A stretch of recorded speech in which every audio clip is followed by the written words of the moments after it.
今期嚟俾大家睇下乜嘢叫做《魔動王》入邊嘅聖鬥士呢？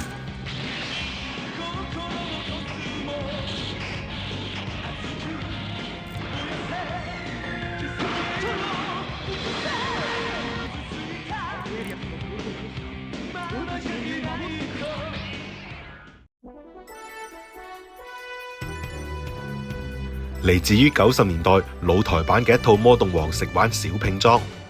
扁長嘅外盒入邊收納住一包零件，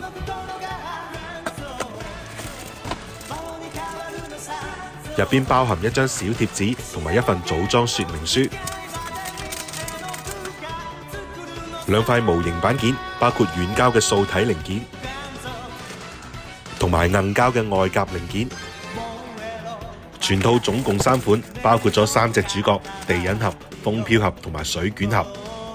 佢哋嘅素體都係白色嘅 PVC 軟膠材質。組裝好之後，有簡單嘅抬手抬腳可動。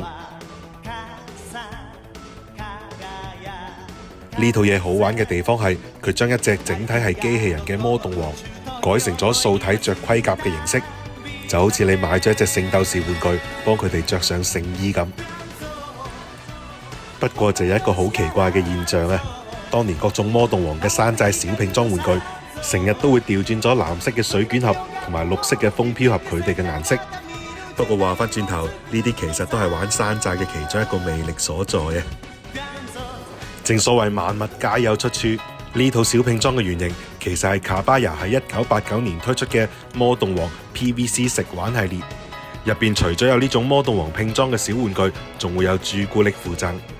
而且除咗初期形態嘅第一彈，其實亦都仲有推出過超級形態嘅第2彈。今後有機會嘅話，都會攞出嚟同大家分享嘅。